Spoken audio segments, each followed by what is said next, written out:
لولا إذا بلغت الحلقوم وأنتم حينئذ تنظرون ونحن أقرب إليه منكم ولكن لا تبصرون فلولا إن كنتم غير مدينين ترجعونها إن كنتم صادقين. صدق الله العظيم. رب اشرح لي صدري ويسر لي أمري واحلل عقدة من لساني يفقهوا قولي واجعل لي وزيرا من أهلي آمين یا رب العالمین. الحمدللہ آج ہم جو ہے ایمان بالقدر کو سمجھنے کے حوالے سے جمع ہوئے ہیں. آپ لوگ کی جو پارٹیسپیشن رہی ہے، آپ کی جو پارٹیسپیشن ہے اور آپ کا جو سپورٹ ہے اس کورس کے حوالے سے، اور آپ کو پہلے بھی ہم آپ کا شکریہ ادا کر چکے ہیں، آپ کا پھر ہم شکریہ ادا کرتے ہیں کہ آپ نے جو کوئزز ہیں ان میں بھی بڑھ چڑھ کے حصہ لیا اور اسائنمنٹس بھی کافی لوگوں نے جمع کیے. تو انشاءاللہ جیسے کہ بابر بھائی بتا رہے تھے، ہم جو آپ کی اسائنمنٹس ہیں ان کی اسسمنٹس تو انشاءاللہ آپ کو بھیج دیں گے. باقی جو لیڈر بورڈ ہے انشاءاللہ وہ آج کل میں جو ہے ایشو کر دیا جائے گا. جو باقی پراپر جو آپ کا رزلٹ ہوگا وہ انشاءاللہ وہ پہلے ماڈیول کے ختم ہونے پر آپ کو انشاءاللہ رپورٹ کارڈ ملے گا پہلے ماڈیول کا. لیکن جو ہے لیڈر بورڈ انشاءاللہ وہ ہم شائع کر دیں گے، جس میں آپ کا رینکنگ جو ہے پتہ چل جائے گی، کون ٹاپ پر ہے، کون اس کے بعد ہے وغیرہ وغیرہ. اس کی لسٹ ہم انشاءاللہ شائع کر دیں گے. تو ہم نے جو پچھلا لیکچر تھا اس میں ایمان بالقرآن یا ایمان بالکتاب اچھی طریقے سے سمجھ لیا تھا. اب انشاءاللہ ہم آج جو ہے ایمان بالقدر پر بات کریں گے، اور جو بہت امپورٹنٹ ٹاپک ہے اور بہت سی کنفیوژنس ہیں اس حوالے سے جو پائی جاتی ہیں، تو انشاءاللہ اس کو دور کرنے کی کوشش کریں گے. تو سب سے پہلی بات جو کہ جیسا کہ ہم باقی ایمانیات میں بھی دیکھتے رہے ہیں کہ ہم پہلے جو ہے انٹلیکچوئل بیسس اس کی دیکھتے ہیں جو بھی ایمان کا کمپوننٹ ہے. تو ایک تو ڈیفینیٹلی قرآن مجید ہے ہی، وہ تو ہم نے پہلے بھی بات کر دی اور بار بار یہ بات آپ کے سامنے آ چکی ہے کہ قرآن مجید جو ہے اس کی شہادت سب سے بڑی دلیل ہے. لیکن اس کے علاوہ بھی ہم نے کہا تھا کہ مختلف جو ایمان کے کمپوننٹس ہیں ان کی کوئی نہ کوئی، جسے کہتے ہیں نا کہ کوئی بنیاد ہوتی ہے. تو ایمان بالقدر کو پہچاننا تو سب سے آسان ہے. ٹھیک، انسان کی جو بے بسی ہے وہ ایمان بالقدر پر سب سے بڑی دلیل.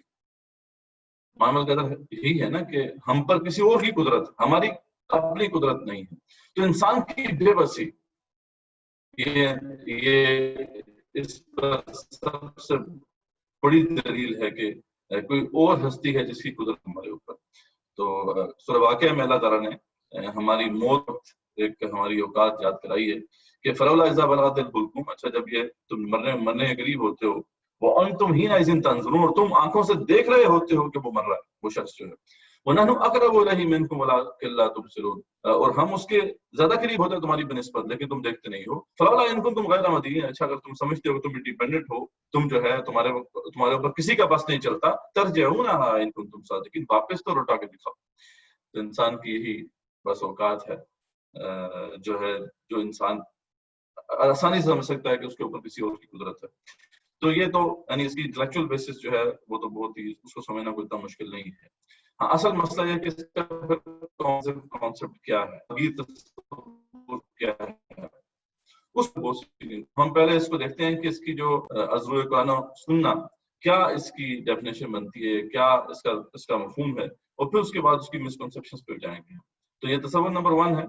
ہوپ فلی یہ تو کوئی اتنا بڑا مسئلہ نہیں ہے، آپ سب لوگ سمجھتے ہوں گے انشاءاللہ. اب ہم تصور نمبر 2 کی طرف چلتے ہیں، یعنی ایمان بالقدر کا پھر ہماری تصور کیا ہے. تو دیکھیں، تقدیر پر ایمان یہ ہے کہ اللہ تعالیٰ کے پاس ہر امر کا علم ہے، تمام امور لکھے ہوئے ہیں، کوئی امر اللہ کی چاہت کے بغیر سرزد نہیں ہوتا، اور اللہ ہی تمام امور کے خالق ہیں. یعنی یہ 4 اس کے سب کمپوننٹس ہیں. ہر امر اللہ کے علم میں ہے، ٹھیک ہے جی، ہر امر لکھا ہوا ہے. جو بھی کوئی بھی امر ہے جو بارز وجود میں آتا ہے، کوئی بھی عمل ہے جو کہ آپ کے جو کائنات کی وسعتوں میں اپنا وجود جو ہے وہ رکھتا ہے، وہ سب کا سب جو ہے وہ اللہ کے علم میں ہے، وہ لکھا ہوا ہے. ہر امر اللہ کی چاہت سے سرزد ہوتا ہے. یعنی ایک ہے کہ اللہ لکھا ہوا ہے، لیکن یہ کہ لکھا ہوا اگر ہے بھی تب بھی اس میں اللہ کی چاہت ہو. اللہ چاہیں تو جو لکھا ہوا ہے اس کو مٹا بھی سکتے ہیں، اللہ چاہے تو جو لکھا ہوا ہے اس کے برخلاف بھی کر سکتے ہیں. یعنی وہ لکھا ہوا ہے وہ بھی اللہ نے ہی لکھا ہے، اور اللہ چاہیں تو اس کو سرزد کریں، اللہ چاہیں تو اس کو مٹا دیں. اور یہ اللہ نے خود قرآن میں فرمایا ہے کہ اللہ چاہے تو مٹا بھی سکتا ہے. ہر امر اللہ کا تخلیق شدہ ہے، یعنی جو بھی امر ہوگا وہ بھی اللہ تخلیق کریں گے تو ہوگا، ورنہ نہیں تخلیق ہو سکتا. اس کی بھی مختلف جو ہے جو دلائل ہیں اس کے مختلف وہ قرآن مجید میں بے شمار ہیں. سورہ انعام میں ہر امر اللہ کے علم میں ہے، اس حوالے سے ہیں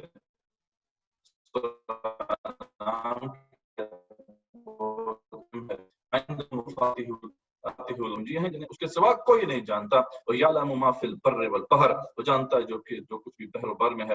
وَمَا تَسْقُطُ مِنْ وَرَقَةٍ إِلَّا يَعْلَمُهَا، اور کوئی جو ہے درخت سے گرنے والا کوئی پتا ایسا نہیں ہے جس کا اسے علم نہ ہو. إِلَّا يَعْلَمُهَا وَلَا حَبَّةٍ فِي ظُلُمَاتِ الْأَرْضِ وَلَا رَطْبٍ وَلَا يَابِسٍ. ٹھیک ہے، اور زمین کی تاریک پردوں میں بھی کوئی دانہ ایسا نہیں ہے جس سے وہ باخبر نہ ہو. اور خشک و تر سب کچھ ایک ولا رطب ولا یابس الا فی کتاب مبین، ایک واضح کھلی کتاب میں درج ہے، اور یہ لوح محفوظ ہے جس کے اندر یہ تمام انفارمیشن جو ہے وہ درج ہے. تو ہر چیز کا علم ہے، ہر امر کا علم اللہ کو اللہ کے پاس ہے.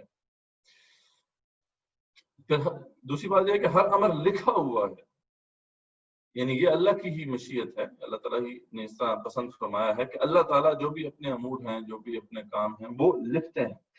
تو سورہ حدید میں آتا ہے کہ ما اصاب من مصیبت فی الارض ولا فی انفسکم، کوئی مصیبت ایسی نہیں جو زمین میں ہے یا تمہارے اپنے نفس و نفوس پر نازل ہوتی ہے اور اس سے پہلے وہ لکھی ہوتی ہے. یعنی ولا فی انفسکم، یا تو زمین سے تمہارے اوپر مصیبت آئے یا تمہارے اپنے جیوں کی طرف سے آئے. الا فی کتاب من قبل ان نبراها، اس سے پہلے کہ وہ جو ہے سامنے آئے وہ ایک کھلی کتاب میں درج ہے. ان ذالک علی اللہ یسیر، اللہ تعالیٰ پر بڑا آسان ہے.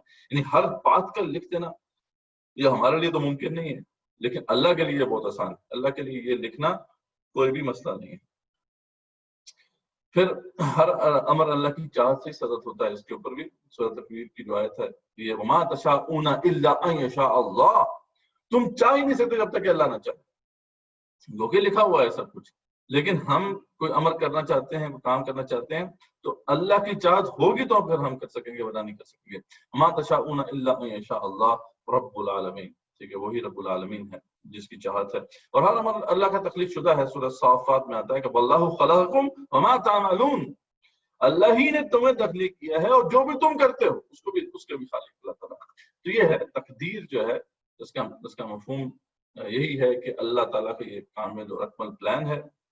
یعنی ہم کہہ سکتے ہیں سادہ لفظوں میں کہ تقدیر اللہ کا وہ کامل اور مفصل منصوبہ جس سے اس نے اپنے لامحدود علم اور حکمت سے مرتب کیا اور جس کے تحت وہ اپنے امور سر انجام دیتا. وہ ایک ڈیٹیلڈ پلان ہے، ڈیوائن پلان ہے جس کے تحت اللہ تعالیٰ اپنے تمام امور سر انجام دیتے ہیں اور جو ہے اللہ ہر چیز پہ لکھتے ہیں اور پھر اس کے بعد وہ جو امور ہیں وہ عمل میں آتے ہیں. تو یہ جو ہے ایک کمپریہنسو ویو ہے تقدیر کے حوالے سے. جب ہم یعنی اگر عقیدے کی کتابوں میں بھی ڈیفینیشن دیکھیں گے تو یہ چیزیں اس کے اندر آتی ہیں. تو اب اس کے اندر مسکنسیپشن ہے وہ انشاءاللہ آگے ہم اس کو دیکھتے ہیں. لیکن یہ ہے کہ یہ کمپریہنسو ویو جو ہے اس پہ کوئی مسئلہ تو نہیں ہے، سب کو سمجھ میں آ گیا ہے. تو اب یس کا بٹن دبا دیں.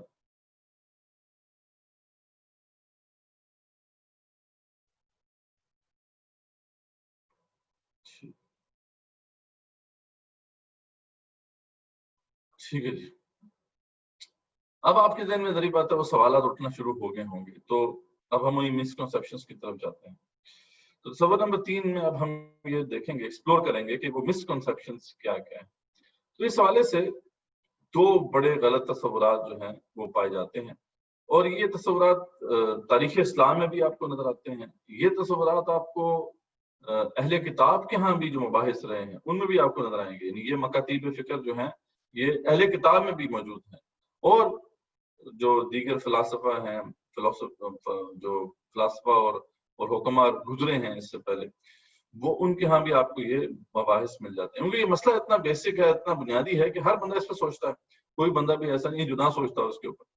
تو اس لیے اس کے اندر پھر 2 مکاتیب فکر رہے اور یہ دونوں اصل میں صحیح نہیں ہیں، دونوں ہی باطل ہیں.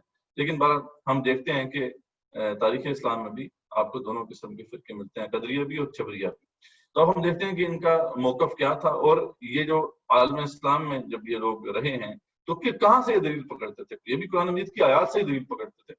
تو ہم ان آیات کو بھی دیکھیں گے جہاں سے یہ لوگ دلیل پکڑا کرتے ہیں۔ تو سب سے پہلے جو ہے ہم دیکھتے ہیں کہ قدریہ کا تصور کیا ہے۔ قدریہ یہ کہتے ہیں، قدر سے قدریہ ہے، کہ قدریہ کے نزدیک انسان اپنے معاملات میں کلی اختیار رکھتا ہے، خود مختار ہے، یعنی کوئی تقدیر وقدیر نہیں ہے، انسان اپنی تقدیر خود لکھتا ہے، ٹھیک ہے، اور کسی معاملے میں بھی انسان جو ہے مجبور محض نہیں ہے، ٹھیک ہے جی، یہ ہے قدریہ کا تصور، ٹھیک ہے۔ اور یہ جو قدریہ جو فرقہ رہا ہمارے ہاں، وہ قرآن سے استدلال کرتا تھا، یعنی قرآن کی آیات کی بنیاد پہ یہ بات کرتا تھا۔ اب وہ جو کوئی آیات جہاں سے وہ دلیل پکڑتے تھے وہ پہلے ہم دیکھ لیتے ہیں کہ کہاں سے وہ دلیل پکڑتے ہیں۔ سورہ بقرہ کی آیت ہے فَوَيْلٌ لِّلَّذِينَ يَكْتُبُونَ الْكِتَابَ بِأَيْدِيهِمْ ثُمَّ يَقُولُونَ هَٰذَا مِنْ عِندِ اللَّهِ لِيَشْتَرُوا بِهِ ثَمَنًا قَلِيلًا۔ تو یہ اللہ تعالیٰ فرماتے ہیں کہ بڑی ہلاکت اور تباہی ہے ان لوگوں کے لیے جو اپنے ہاتھوں سے شریعت کا حکم لکھتے ہیں اور پھر کہتے ہیں کہ اللہ کی طرف سے، ٹھیک ہے، ثم یقولون ھذا من عند اللہ، تو یہ اب کرتے خود ہیں نہیں کہتے ہیں کہ اللہ کی طرف سے۔ تو اللہ فرماتے ہیں کہ تاکہ اس کے موضوع تھوڑا سا فائدہ حاصل کر لیں، تو اللہ تعالیٰ نے پھر اس کی اور وعید سنائی ہے ان کو کہ پھر ان کے لیے بہت سخت ہلاکت ہے۔ تو وہ قدریہ والے یہ کہتے ہیں دیکھیں ان کے ہاتھ میں اختیار ہے تبھی تو یہ ایسا کر رہے ہیں، ورنہ ان کی جرت کیسے ہوئی کہ اپنے پاس سے ایک بات لکھتے ہیں اور اللہ سے منسوخ کرتے ہیں، اور اللہ تعالیٰ ان کو اجازت دے رہا ہے، ٹھیک ہے، یعنی اللہ تعالیٰ کا اختیار ہوتا ہے ان کے اوپر کلی طور پر، تو اللہ تعالیٰ ان کو کرنے ہی نہ دیتا۔ تو اس کا مطلب ہے کہ انسان جو ہے وہ کلی طور پر اپنا اختیار رکھتا ہے، کوئی تقدیر وقدیر نہیں ہے۔ اس طرح سورہ انفال کی آیت ہے کہ ذالک بأن اللہ لم یکن مغیرا نعمۃ انعمها علی قوم حتی یغیروا ما بانفسہم، کہ یہ اللہ کی یہ سنت ہے کہ وہ کسی نعمت کو جو اس نے کسی قوم کو عطا کی ہو اس وقت تک نہیں بدلتا جب تک کہ وہ قوم خود اپنے طرز عمل کو نہیں بدل دیتی۔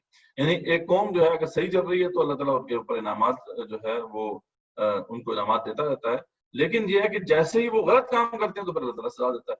تو یہاں سے بھی جو قدریہ فرقہ تھا وہ دلیل پکڑتا تھا کہ دیکھیں انسان کے اپنے اعمال، اس کا مطلب ہے کہ وہ موجب بنتے ہیں جو بھی اس کے اوپر آفات آتی ہیں۔ تو اگین یہاں سے بھی یہ بات ثابت ہوتی ہے کہ انسان جو ہے خود مختار ہے، وہ اپنی تقدیر خود لکھتا ہے، کوئی اوپر اس کے تقدیر کی پابندی نہیں ہے۔ پھر سورہ مومن میں آتا ہے کہ الیوم تجزی کل نفس بما کسبت لا ظلم اليوم، ٹھیک ہے، وہاں کہا جائے گا کہ آج ہر شخص کو اس کی کمائی کا بدلہ دیا جائے گا جو اس نے کی تھی۔ سیدھی سیدھی بات ہے۔ قدریہ کہتے تھے کہ تو اللہ خود کہہ رہے ہیں جو بندہ کام کرے گا، عمل کرے گا، اس کے مطابق اس کا حساب کتاب ہوگا، لا ظلم اليوم، کسی پر ظلم نہ ہوگا، ان اللہ سریع الحساب، اور اللہ تعالیٰ بہت جلد جو ہے حساب لینے والا ہے۔ سورہ کہف میں آتا ہے وقل الحق من ربکم فمن شاء فلیؤمن ومن شاء فلیکفر، ٹھیک ہے، تو یہ صاف کہہ دو کہ یہ حق ہے تمہارے رب کی طرف سے، اب جس کا چاہے مان لے چاہے انکار کر لے، یہ بھی اختیار انسان کے پاس ہے۔ تو قدریہ جو فرقہ تھا وہ یہاں سے ان آیات سے دلیل پکڑتا ہے۔ سورہ انعام کی آیت ہے کہ سیقول الذین اشرکوا لو شاء اللہ ما اشرکنا ولا آباؤنا ولا حرمنا من شیء، آیات ہم پہلے دیکھ چکے ہیں کہ یہ انقریب جو ہے یہ مشرک کہتے ہیں کہ اگر اللہ چاہتا تو ہم شرک نہ کرتے، نہ ہی ہمارے باپ دادا شرک کرتے، نہ ہی ہم کسی بات کو حرام ٹھہراتے۔ کذالک کذب الذین من قبلہم حتی ذاقوا بأسنا، اللہ فرماتے ہیں کہ یہ جو ہے یہ جھوٹ بول رہے جیسا کہ ان کے بڑے جھوٹ بولتے تھے یہاں تک کہ جو ہے انہوں نے عذاب کا مزہ چکھ لیا، ٹھیک ہے۔ تو معلوم ہوا کہ یہ بات ان کی غلط ہے جو یہ کہتے ہیں کہ اگر اللہ چاہتا تو ہم شرک نہ کرتے، ٹھیک ہے۔ یہاں سے بھی قدریہ جو فرقہ تھا وہ دلیل پکڑتا تھا کہ اگر تو یہ مجبور محض ہوتے، اگر تو ان کے اوپر تقدیر کی پابندی ہوتی تو پھر یہ بات تو اللہ تعالیٰ نہ کہتے، یہاں پہ رد کر دی ان کی بات اللہ تعالیٰ نے۔ تو یہ کچھ آیات تھی جن کی بنیاد پہ، اچھا ایک اور آیت دیکھیں سورہ روم کی، ظہر الفساد فی البر والبحر بما کسبت ایدی الناس، کہ خشکی اور تری میں فساد برپا ہو چکا ہے، یہ لوگوں کی اپنی ہاتھوں کی کمائی ہے، لیذیقہم بعض الذی عملوا لعلہم یرجعون، تاکہ اللہ تعالیٰ جو ہے ان کو بعض اعمال کا مزہ چکھائے اور تاکہ وہ پلٹ آئے۔ تو یہ ساری آیات جو ہیں کس طرف اشارہ کر رہی ہیں کہ بالکل جو ہے یہ انسان خود رسپانسبل ہے۔ سورہ شورى کی آیت میں ہے کہ وما اصابکم من مصیبت فبما کسبت ایدیکم ویعفو عن کثیر، ٹھیک ہے، جو بھی تم پہ مصیبت پڑتی ہے تمہارے اپنے ہاتھوں کے کرتوت ہوتے ہیں، وہ تو الگ بات ہے کہ اللہ بہت سی باتوں سے درگزر کرتا ہے۔ تو یہ سارے جو ہے بیسیکلی دلائل ہیں جو وہ قدریہ فرقہ پیش کرتا تھا، اور باقی قرآن کی آیت سے تو یہ لگ رہا ہے کہ انسان خود رسپانسبل ہے، کوئی تقدیر وقدیر نہیں ہے۔ اچھا، پھر اس کے بالکل برعکس ایک اور کانسیپٹ تھا جبریہ کا کانسیپٹ، ٹھیک ہے۔ قدریہ یہ کہتے تھے کہ کوئی تقدیر وقدیر نہیں ہے، ہم خود ہی خود مختار ہیں، قادر ہیں اپنی زندگی کے۔ اس کے برعکس جو ہے وہ دوسرا فرقہ تھا جو یہ کہتا تھا کہ نہیں جی، تقدیر مکمل طور پر ہمارے اوپر نافذ ہے، ہمارا کوئی اختیار نہیں۔ تو جبریہ کے نزدیک انسان اپنے معاملات میں مجبور ہے، محض بالکل مجبور ہے اور کچھ اختیار نہیں رکھتا، ٹھیک۔ اچھا، اب یہ جو فرقہ تھا یہ بھی قرآن سے استدلال کرتا تھا، تو سورہ بنی اسرائیل میں آتا ہے جیسے کہ وَقَضَيْنَا إِلَىٰ بَنِي إِسْرَائِيلَ فِي الْكِتَابِ لَتُفْسِدُنَّ فِي الْأَرْضِ مَرَّتَيْنِ وَلَتَعْلُنَّ عُلُوًّا كَبِيرًا۔ اللہ تعالیٰ فرماتے ہیں کہ ہم نے اپنی کتاب میں بنی اسرائیل کو اس بات پر بھی متنبع کر دیا تھا، یعنی اس بات یہ بنی اسرائیل کے لکھ دیا تھا کتاب میں کہ لَتُفْسِدُنَّ فِي الْأَرْضِ، کہ یہ تم یقیناً 2 مرتبہ زمین میں فساد مچاؤ گے، اور یقیناً جو ہے تم فساد عظیم برپا کرو گے اور بڑی سرکشی دکھاؤ۔ تو یہاں پہ جبریہ کہتے دیکھیں اللہ تعالیٰ نے پہلے سے لکھ دیا ہوا ہے کہ انہوں نے 2 دفعہ فساد مچانا ہے، تو انہوں نے 2 دفعہ فساد مچایا، یہ تو پہلے سے طے تھا، اس کے مطابق ہی ہوا ہے، تو یہاں تو کوئی اختیار نہیں ہے انسان کا نظر آتا۔ پھر سورہ حدید میں آتا ہے کہ ما اصاب من مصیبت فی الارض ولا فی انفسکم الا فی کتاب من قبل ان نبرأها، ٹھیک ہے۔ جو ہی مصیبت تم پہ آتی ہے، چاہے جو ہے زمین سے یا تمہارے جیوں کی طرف سے، یہ اس سے پہلے کہ وہ مارز وجود میں آئے، وہ اس سے پہلے لکھی ہوتی ہے، ٹھیک۔ تو وہ بات کہ یعنی جبریہ کہتے تھے کہ یہ تو پہلے سے لکھا ہوا ہے جو مصیبت آئے گی، کہ ہماری اپنا کیا مسئلہ رہ گیا اس کے نذالک اللہ یسیر، اللہ تعالیٰ پر یہ بہت آسان ہے۔ تو وہ آیت کو پیش کرتے تھے کہ یہ تو ہمارے اوپر بالکل یعنی کوئی ہمارا اختیار نہیں ہے۔ پھر آتے ہیں سورہ نساء کی آیت ہے کہ وَإِن تُصِبْهُمْ حَسَنَةٌ يَقُولُوا هَٰذِهِ مِنْ عِندِ اللَّهِ، ٹھیک ہے۔ یہ جو منافقین کا طرز عمل تھا کہ اگر انہیں کوئی فائدہ پہنچتا ہے تو کہتے ہیں کہ اللہ کی طرف سے ہے، وَإِن تُصِبْهُمْ سَيِّئَةٌ يَقُولُوا هَٰذِهِ مِنْ عِندِكَ، اور اگر کوئی نقصان پہنچتا ہے تو کہتے ہیں کہ یہ آپ کی طرف سے ہے، یعنی آپ صلی اللہ علیہ وسلم سے یہ کہتے تھے۔ تو ان کو اللہ کیا فرماتے ہیں، کُلُّ مِنْ عِندِ اللَّهِ، اور سب کچھ اللہ کی طرف سے ہے۔ فَمَا لِهَٰؤُلَاءِ الْقَوْمِ لَا يَكَادُونَ يَفْقَهُونَ حَدِيثًا، یہ کیسی قوم ہے، یعنی ان کو بات سمجھ نہیں آتی، چھوٹی سی بات سمجھ نہیں آتی۔ تو اس سورہ انسان میں آتا ہے کہ ما تشاءون الا ان یشاء اللہ، ہم پہلے آیات دیکھ چکے ہیں کہ تم چاہ ہی نہیں سکتے جب تک کہ اللہ نہ چاہے۔ تو جبریہ فرقے والے کہتے تھے کہ یہ تو اللہ کہہ رہے تم ایک بندہ چاہ ہی نہیں سکتا جب تک اللہ نہ چاہے، تو پھر تو کیا ہمارا اختیار رہ گیا۔ ان اللہ کان علیما حکیما، اللہ تعالیٰ علیم بھی ہے اور حکیم بھی ہے، ٹھیک ہے جی۔ سورہ نام میں آتا ہے کہ وَإِن يَمْسَسْكَ اللَّهُ بِضُرٍّ فَلَا كَاشِفَ لَهُ إِلَّا هُوَ، اگر کوئی جو ہے اللہ تمہیں کسی قسم کا نقصان پہنچائے تو اس کے سوا کوئی نہیں ہے جو تمہیں اس کے نقصان سے بچا سکے۔ وَإِن يَمْسَسْكَ بِخَيْرٍ، اور تمہیں خیر پہنچانا چاہے، فَهُوَ عَلَىٰ كُلِّ شَيْءٍ قَدِيرٌ، وہ اس پر پوری طرح قدرت رکھتا ہے۔ وَهُوَ الْقَاهِرُ فَوْقَ عِبَادِهِ، وہ اپنے بندوں پر پوری طرح کامل اختیارات رکھتا ہے۔ وَهُوَ الْحَكِيمُ الْخَبِيرُ، وہی حکیم بھی ہے اور خبیر بھی ہے۔ وَهُوَ قاہر فوق عبادہ، یہ اتنی اسٹرانگ اسٹیٹمنٹ ہے، اب اس میں کہاں گنجائش رہ جاتی ہے کہ ہمارے پاس اختیار ہے، ٹھیک ہے۔ تو آپ نے دیکھا کہ دونوں قسم کے جو فرقے ہیں وہ دلائل قرآن سے تلاش کرتے ہیں، اور قرآن میں موجود ہیں آیات جو کہ دونوں کو سپورٹ بھی کرتی ہیں۔ تو خیر ہم دیکھتے ہیں کہ اس کا کیا معاملہ ہے، لیکن یہ ہے کہ پہلے جو ہے اس کے فوائد اور نقصانات ہم دیکھ لیتے ہیں۔ دونوں فرقے جو ہیں ان کے بارے میں کلیئر ہو گیا ہوگا آپ کو، اس کے فائدے اور نقصانات بھی دیکھ لیتے ہیں۔ پھر اگر آپ کو سمجھ آ جائے گی، یہ بات سمجھ آ گئی ہوگی امید ہے، تو پھر انشاءاللہ ہم اس کے مسئلے کے حل کی طرف بھی جائیں گے۔ تو دونوں نظریات جو ہیں گمراہ کو دونوں، اچھا دونوں کے اپنے کچھ فوائد اور نقصانات ہیں، لیکن قدریہ فرقہ جو ہے یا قدریہ سوچ جو ہے، اگر کوئی شخص اپنا لے گا تو اس کا فائدہ کیا ہے کہ عمل پر آمادگی ہوتی ہے۔ ایک بندہ اگر یہ سمجھتا ہے کہ میں ہی اپنی ڈیسٹنی کا جو ہے اختیار رکھتا ہوں، میں ہی جو ہے اپنی تقدیر لکھتا ہوں، تو آپ خود سمجھ سکتے ہیں کہ وہ بندہ عمل پر کتنا مضبوط ہوگا۔ وہ تو ہر جو ہے معاملہ اس کو اچھے طریقے سے سر انجام دے گا۔ لیکن اس کے نقصانات کیا ہیں اس فکر کے، کہ اس سے انسان کے اندر تکبر پیدا ہوتا ہے کہ میں نے یہ کیا ہے، کوئی اور نہیں ہے جو ہے میرے اوپر اختیار رکھنے والا۔ اور دہریت کی طرح ہوتا ہے. تو حتمی نتیجہ یہ ہوتا ہے کہ ایسے جو نظریہ رکھنے والے لوگ ہیں وہ خدا کا تو انکار کرتے ہیں. دہریت تو اس کے ساتھ جڑی ہوئی ہے. اور دوسرا جو اس کا نقصان یہ ہے کہ نقصان اگر ہو جائے، کیونکہ انسان اپنے آپ کو بلیم کرتا ہے ہر معاملے میں، تو اگر کوئی چھوٹا موٹا نقصان بھی ہو گیا تو وہ انسان اپنے اوپر بلیم کرتا ہے. اور کوئی کام اگر وہ نہیں کر پا رہا ہوتا، ٹھیک ہے، تو اس کی وجہ سے اس کے اندر ڈپریشن ہو جاتا ہے اس کو، اور اس کی بڑی مشکل زندگی گزرتی ہے. تو یہ اس کے نقصانات ہیں. لیکن فائدہ کیا ہے اس کا کہ ایسا شخص جو کہ قدریہ سوچ رکھے گا، آپ دیکھیں گے عمل پہ بہت پختہ ہوگا. یہی حال ان قوموں کا بھی ہے، ان تہذیبوں کا بھی ہے جو قدریہ سوچ رکھتی ہیں کہ وہ عمل پر آپ کو بہت زیادہ جو ہے وہ آمادہ نظر آئیں گی، اور دنیا کے اندر بہت کچھ وہ اچیو کریں گے. جیسے ویسٹرن تہذیب اگر آپ دیکھیں، وہ قدریہ سوچ رکھنے والی، اور اس لیے ان کے اندر وہ دہریت بھی ہے، اس لیے وہ خدا کو مانتے بھی نہیں ہیں. لیکن آپ دیکھیں دنیا میں جو کچھ وہ اچیو کر رہے ہیں وہ تو بہرحال سب کے سامنے ہے. اس کے برعکس جبریہ اگر کوئی سوچ اپنا لے گا تو اس کے بھی اپنے کچھ فوائد و نقصانات ہیں. اس کا سب سے بڑا فائدہ یہ ہے کہ انسان میں عاجزی اور انکساری آتی ہے. جب انسان یہ سمجھتا ہے کہ میں تو کچھ کر ہی نہیں سکتا تو وہ عاجزی ہوگا اور کیا ہوگا.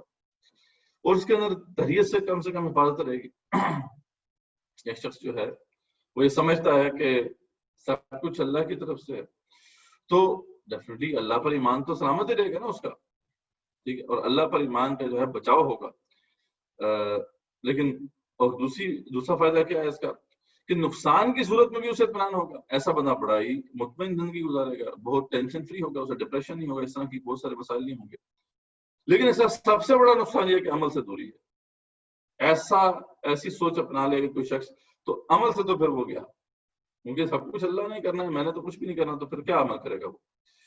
اس لیے جو قومیں جو تہذیب جبریہ سوچ اپنا لیتی ہیں پھر وہ محکوم قومیں بن جاتی ہیں. اس وقت اگر آپ امت مسلمہ کا حال دیکھیں تو آپ کو بڑا اچھے طریقے سے اندازہ ہو جائے گا کہ اس وقت امت مسلمہ کے اندر جو سوچ زیادہ رچی بسی ہے وہ جبریہ سوچ ہے. اللہ مالک ہے جی، بس ٹھیک، ہم نے کیا کرنا ہے. اس لیے اب ہمارا حال اب دیکھ لیں کیا ہے. ٹھیک ہے، دنیا میں ہم کچھ کرنے جوگے نہیں ہیں. تو ایسی سوچ جو اپنا لے گا اس کا بھی نہ دنیا میں کچھ بننا، آخرت میں بھی ناکامی ہے. کیونکہ عمل ہر قسم کے عمل سے دوری ہے نا. عامل بندہ ہے ہی نہیں ہے، نہ دنیا کے لیے کچھ کرنے والا نہ آخرت کے لیے کچھ کرنے والا. تو یہ سوچ جو ہے ہمارے ہاں پوری طریقے سے رچی بسی ہے. تو بہرحال یہ اس کے فوائد اور نقصانات ہیں قدریہ سوچ کے اور پھر جبریہ سوچ کے.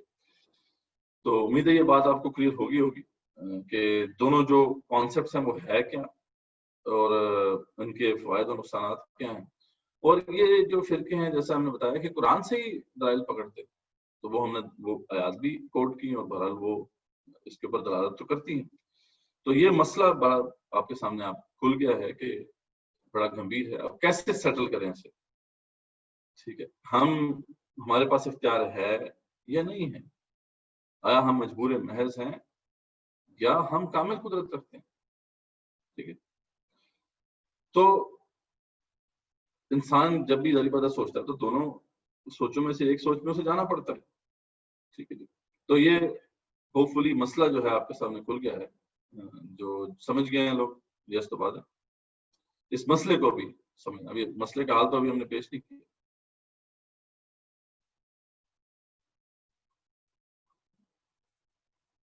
ٹھیک،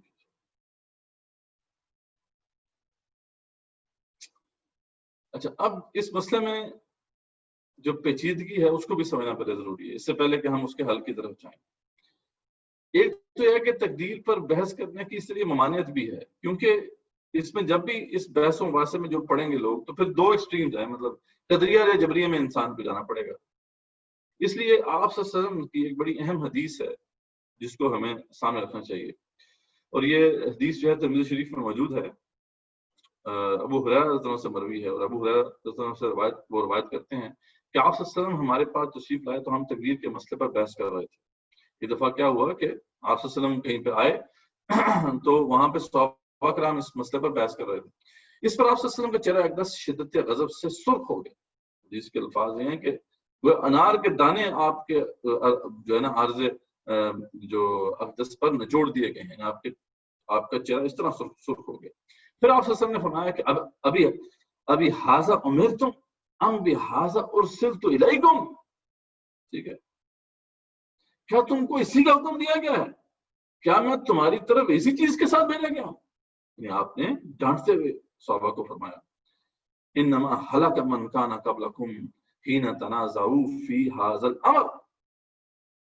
یہ ہے بات، بڑی امپورٹنٹ بات ہے. ایمان القدر کی جو سگنیفیکینس ہے وہاں پہ، اس کی بھی آپ کے سامنے جو ہے وہ بات واضح ہوتی ہے کہ تم سے پہلی قومیں اسی وقت ہلاک ہوئی جب انہوں نے اس مسئلے پر مباحثہ کیا، ہلاک ہو گئی. یعنی قوموں کا عروج و زوال جو ہے وہ اس مسئلے کے اوپر ڈپینڈ کرتا ہے. اس مسئلے میں کجی آ جائے، یعنی اس ایمان القدر کے اندر کجی آ جائے تو قوم جو ہے وہ زوال کا شکار ہو جاتی. تو احسنت علیکم اللہ تنازعوا فیہ، تو انہوں نے ان سے عہد دیا کہ میں تمہیں قسم دیتا ہوں کہ آئندہ اس مسئلے میں بحث نہ کروں. تو ایک تو بات بڑی اہم ہے کہ اس مسئلے پر بحث جب کی جائے گی تو جو بھی شخص ہے، جو قوم جو ہے جس کا تعلق کچھ نہ کچھ مذہب سے ہے، وہ لازماً جبریہ کے اندر چلی جائے گی، جبریہ نظریے کے تحت آ جائے گی. یعنی یہ ایک فطری بات ہے نا. جو بھی تھوڑا بہت ایمان رکھنے والا بندہ ہے یا جو قوم جس کا کچھ نہ کچھ تعلق مذہب سے ہے، وہ لامحالہ اس مسئلے پر جو ہے وہ جبریہ کی طرف ٹلٹ ہو جائے گی. جبکہ کوئی بندہ دہریہ ہے یا دہریت کی سوچ رکھتا ہے یا اس کے اندر اس طرح کے جراثیم ہیں، تو یا پھر کوئی قوم جو ہے وہ اگر مذہب سے دور ہے تو وہ جب اس مسئلے پر بحث کرے گی تو وہ لامحالہ قدریہ کی طرف چلے جائے. تو اس لیے آپ سے فرمایا کہ جو ہے قومیں تباہ ہو گئی اس مسئلے پر بحث کر کے. اب اس مسئلے پر بحث کرنا کیوں مسئلہ ہے، ٹھیک ہے نا، یہ پہلے سمجھنا ضروری ہے کہ دیکھیں دنیا میں چھوٹے موٹے پلان ہوتے ہیں جو انجینئرز بناتے ہیں یا فرمز بناتی ہیں، انجینئرنگ فرمز بناتی ہیں، اس کو عام بندہ نہیں سمجھ پاتا. ٹھیک ہے، یعنی پلان ہوتا ہے نا، فار ایگزامپل کسی بلڈنگ کی کوئی پیچیدہ بلڈنگ ہے، اس کا کنسٹرکشن پلان ہے، وہ عام بندہ نہیں سمجھ پاتا جو کسی جو ہے کنسٹرکشن فرم نے بنایا ہو. تو یہ لوہے محفوظ جو کہ اللہ تعالیٰ کا کامل و اکمل پلان ہے، اس ہستی نے بنایا ہے جو کلی علم رکھتی، ٹھیک ہے، کامل علم اور حکمت رکھنے والی ہستی نے بنایا. اس کو ایک محدود ذہن رکھنے والا انسان کیسے سمجھ سکتا؟ یہاں پہ اصل میں غلطی ہو رہی ہے. ہم اس مسئلے کو غلط طریقے سے اپروچ کر رہے ہیں. ہم اپنے محدود ذہن سے ایک ایسے پلان کو سمجھنے کی کوشش کر رہے ہیں کہ جو ہماری سمجھ میں آنے والا نہیں ہے. مولانا مودودی رحمۃ اللہ علیہ نے یہاں پہ بڑی خوبصورت بات کی ہے، مسئلہ جبر و قدر ان کی کتاب ہے. اس میں وہ کہتے ہیں کہ یہ کتنا باریک مسئلہ ہے. وہ اپنے ایک مثال پیش کرتے ہیں. وہ کہتے ہیں کہ میں کچھ تحریر لکھنا چاہتا ہوں، تو میں اپنے ماحول اور اپنے جسم کی کتنی جو ہے جو طاقتیں ہیں، قدرتیں ہیں، ان کے اوپر ڈیپینڈنٹ ہوں. میں لکھنا چاہتا ہوں کچھ، تو پہلے میرا ذہن جو ہے وہ اس میں یکسوئی ہونی چاہیے، ماحول میں بھی یکسوئی ہونی چاہیے. اگر شور مچا ہے میں نہیں لکھ سکتا. میرے پاس جو ہے قلم ہونا چاہیے، صحیح ہونی چاہیے، پیپر ہونا چاہیے. میرا جسم جو ہے اس کے اندر کوئی بیماری نہیں ہونی چاہیے، پیٹ ٹھیک ہونا چاہیے، جسم ٹھیک ہونا چاہیے. وہ کہہ رہے ہیں کہ ایون دو کہ میں ایک تحریر لکھنا چاہتا ہوں تو میں اپنے جسم کی اور اپنے ماحول کی کتنی ہی چیزوں پر جو ہے ریلائے کر رہا ہوں. تو یعنی اور اس پورے سینیریو کے اندر مجھے اختیار اللہ تعالیٰ کچھ دیتے ضرور ہیں، لیکن کب دیتے ہیں، کتنا دیتے ہیں، اور کب واپس لے لیتے ہیں، کب مجھے جو ہے وہ اللہ تعالیٰ کے جو طے کیے ہوئے اسباب ہیں ان پر ان پہ لامحالہ ریلائے کرنا پڑتا ہے، اور کب جو ہے میں اپنی قدرت سے کچھ کر سکتا ہوں. یہ اتنی باریک چیزیں ہیں اور اتنے اس کے اندر باریکی ہے کہ ہمارا ذہن اس کو گریسپ نہیں کر سکتا. یہ تو میں وہ کہتے ہیں کہ میرے ایک عمل کی بات ہو رہی ہے، میں ایک تحریر لکھنا چاہتا ہوں تو یہ مسائل، تو پھر تمام مخلوقات کو آپ سامنے رکھیں، ان سب کے اپنے اپنے سرکمسٹانسز ہیں، اپنے اپنے حالات.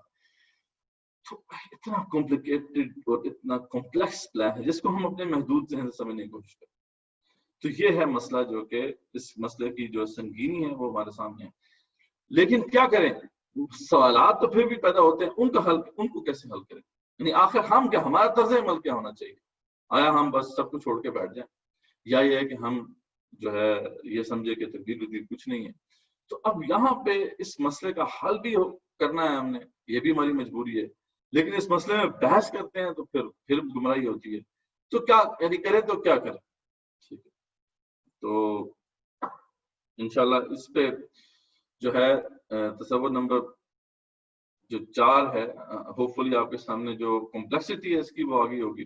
آپ کو یہ مسئلہ کلیئر ہو گیا ہوگا کہ اس پہ جو بحث کرنے کی ممانعت ہے وہ کیوں ہے, تو وہ ہوپ فلی آپ کے سامنے کلیئر ہو گیا. اگر آپ کو سمجھ آ گیا یہ اس کی جو کمپلیکسٹی ہے, یا یہ جو بات میں نے آپ سے کی ہے کہ ایک محدود ذہن رکھنے والا شخص جو ہے وہ ایک ایسے پلان کو نہیں سمجھ سکتا, گریسپ نہیں کر سکتا جو کہ اس ہستی نے بنایا جو کامل علم اور کامل حکمت رکھنے والی ہے. تو اس لیے جو ہے اس پر بحث کرنے کی ممانعت ہے. تو یہ ہوپ فلی یہ بات بھی آپ کے سامنے کلیئر ہوگی. لیکن مسئلے کا حل بہرحال ہمیں کرنا ہے, وہ الگ بات ہے کہ اگر ہم اس مسئلے کا حل نہیں کریں گے تو پھر لا محالہ ہمیں ان دونوں بلاکس میں سے کسی میں جانا پڑے گا, یا تو قدریہ بننا پڑے گا یا جبریہ بننا پڑے گا. تو یہ ہماری مصیبت, ہمارے لیے ایک بڑی مصیبت والی بات ہے. تو تصور نمبر 5 جو ہے, اب انشاءاللہ ہم آگے اس مسئلے کے حل کی طرف جائیں گے, لیکن انشاءاللہ یہاں بریک لیتے ہیں. آپ کو جو ہے ایک ویڈیو دکھائی جائے گی, اس حوالے سے وہ دیکھیں. انشاءاللہ جو ہے 10 منٹ میں دوبارہ پھر اس پہ ہم مزید کھل کے بات کر کے اس کو کنکلوڈ کریں گے. ٹھیک ہے, تو جزاک اللہ خیر. جزاک اللہ خیر مدثر بھائی. جیسے کہ بھائیوں کو پتہ ہے کہ ہمارے یہاں پہ نماز مغرب کا وقت ہوا ہے, تو 10 سے 12 منٹ کا یہ بریک ہوگا.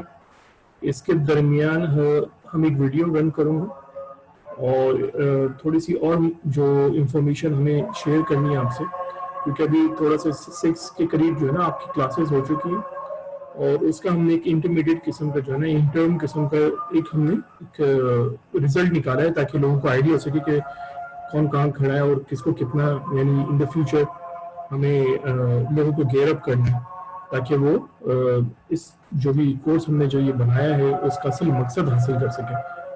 تو اس سے پہلے میں تھوڑا سا ریکویسٹ کر دوں, کیونکہ یہ بڑا انٹرسٹنگ ٹاپک ہے اور ہم یہ ایکسپیکٹ کر رہے ہیں بہت سارے سوال جواب ہوں گے اس کے درمیان.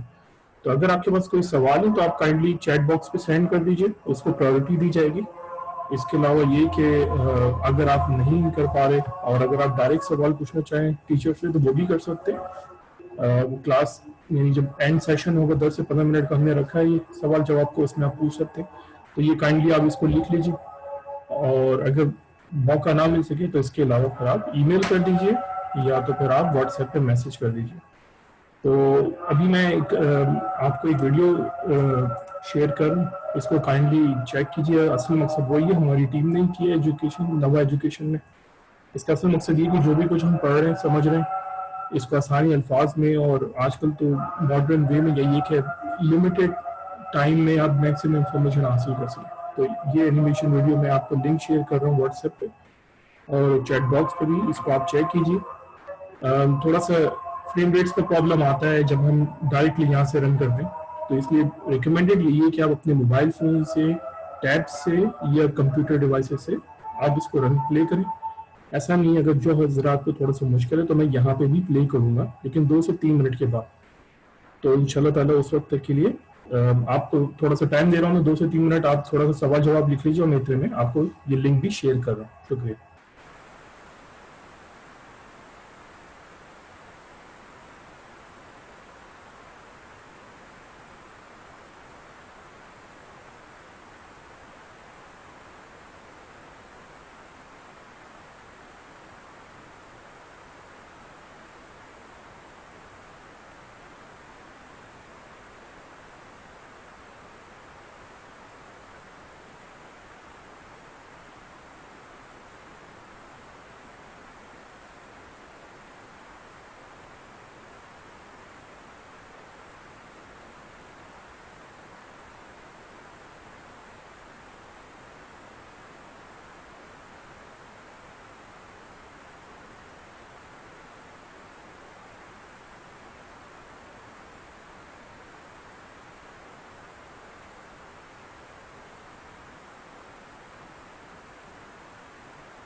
ایمان بالقدر اسلامی عقیدے کا ایک اہم جزو ہے جس کو ماننا اسلام کی لازمی شرائط میں شامل ہے۔ ایمان بالقدر کا مطلب یہ ہے کہ ہم اس بات کو تسلیم کریں کہ ہر امر وقوع پذیر ہونے سے پہلے اللہ کے علم میں ہوتا ہے، لکھا ہوا ہوتا ہے، اللہ کی چاہت سے ہوتا ہے اور اللہ کا تخلیق شدہ ہوتا ہے۔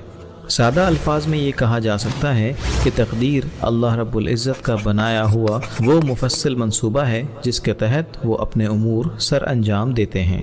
انسان کی بے بسی اس حقیقت پر سب سے بڑی دلیل ہے کہ ہمارے وجود پر کسی اور کی قدرت کار فرما ہے، ورنہ ہم جو چاہتے ویسا کرنے پر قادر ہوتے۔ اسی لیے تقدیر کی حقیقت کو جاننا مشکل ہی نہیں بلکہ ناممکن ہے۔ جب بھی ہم اس پیچیدہ مسئلے کو اپنی محدود عقل سے سمجھنے کی کوشش کرتے ہیں تو ایک بڑی الجھن کا شکار ہو جاتے ہیں۔ اگر سب کچھ لکھا ہوا ہے تو پھر انسان کے اختیار کی کوئی گنجائش نہیں بچتی اور نتیجتاً حساب کتاب اور جزا و سزا کا تصور بے معنی ہو جاتا ہے۔ اس کے برعکس اگر ہم انسان کے اختیار کو ثابت کرتے ہیں جو کہ عمل کے لیے ضروری ہے تو پھر اللہ کے علم اور اس کی قدرت میں خلل پڑتا ہے۔ تاریخ انسانی میں اور خود تاریخ اسلام میں بھی اس حوالے سے دو مکاتیب فکر جبریہ اور قدریہ موجود رہے۔ جبریہ کا نظریہ یہ ہے کہ انسان کے پاس کوئی اختیار نہیں ہے، اصل اختیار اللہ ہی کے پاس ہے۔ اس کے برعکس قدریہ کا نظریہ یہ ہے کہ سارے کا سارا اختیار ہمارے پاس ہے اور اللہ کا ہم پر کوئی اختیار نہیں ہے۔ اسلامی عقیدے کی رو سے یہ دونوں ہی نظریات باطل ہیں۔ جبریہ کے حاملین گو کہ اللہ پر تو ایمان رکھتے ہیں اور ان میں عاجزی اور انکساری بھی ہوتی ہے، پر اس کا نتیجہ بے عمل ہو کر دنیا میں غلامی اور آخرت میں ناکامی کی صورت میں نکلتا ہے، جبکہ قدریہ کے حاملین عمل پر گامزن ہو کر دنیا میں ترقی اور غلبہ تو پا لیتے ہیں لیکن اس سوچ سے تکبر اور دہریت جنم لیتے ہیں جن کا نتیجہ آخرت میں ناکامی ہے۔ اصل بات یہ ہے کہ حقیقت ان کے بین بین ہے، یعنی اللہ تعالیٰ نے ہمیں کچھ معاملات میں محدود سا اختیار تو یقیناً دیا ہے، لیکن مسئلہ یہ ہے کہ یہ اختیار کس مقدار میں اور کتنی دیر کے لیے ہمیں منتقل ہوتا ہے۔ ایک ایسا باریک اور لطیف معاملہ ہے کہ ہمارا ذہن اس کو سمجھنے کی قابلیت نہیں رکھتا۔ جیسا کہ پہلے بیان ہوا کہ تقدیر اس ہستی کا بنایا ہوا مفصل منصوبہ ہے جو کامل علم رکھنے والی ہے، تو اس کو ناقص علم رکھنے والے کیسے جان سکتے ہیں؟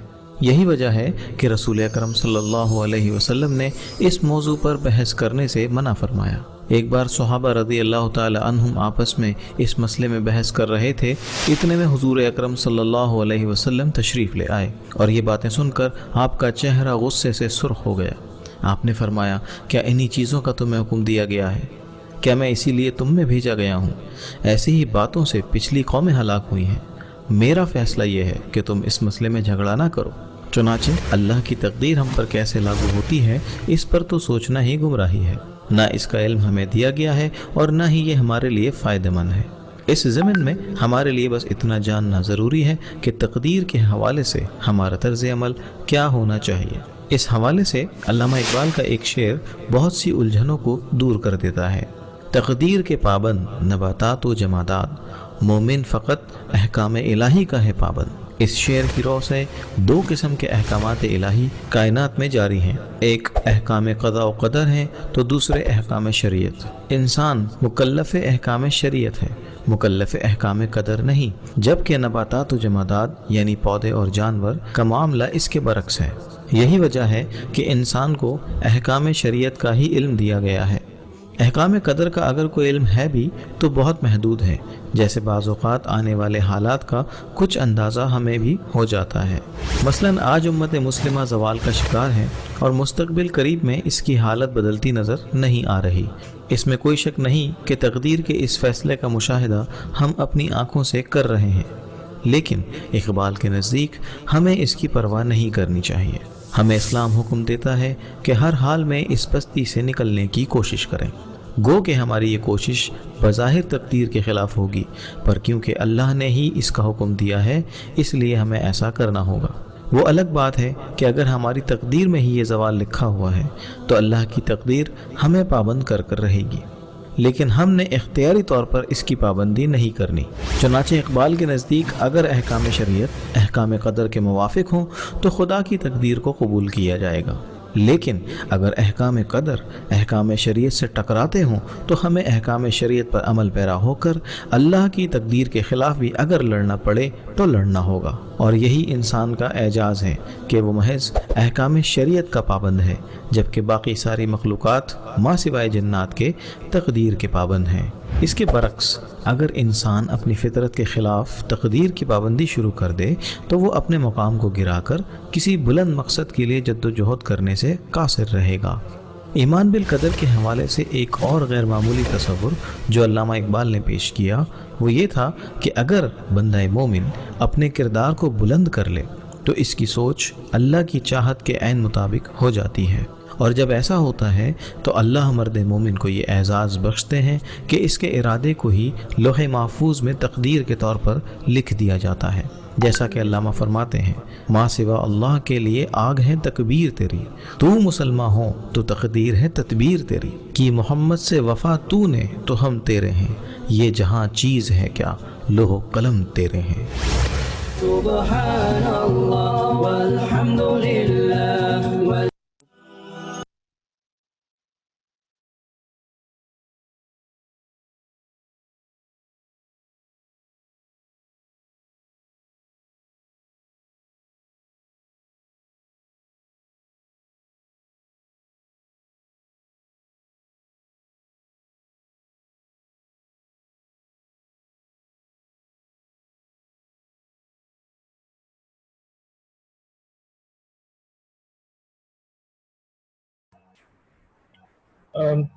تو امید ہے آپ کو یہ ویڈیو پسند آئی ہوگی۔ اب آپ تھوڑا سا میں آپ کو یہ ٹائم دے رہا ہوں، 2 سے 3 منٹ ہمارے پاس ہیں، مدثر بھائی ہمیں کنیکٹ کر لیں گے۔ آپ کو اگر کوئی سوال پوچھنا ہو تو بہتر ہے کہ آپ اس کو لکھ لیجئے، یہ چیٹ باکس پہ سینڈ کر دیجئے، تو ہم دوران سوال جواب سیشن ہم وہ پوچھ لیں گے۔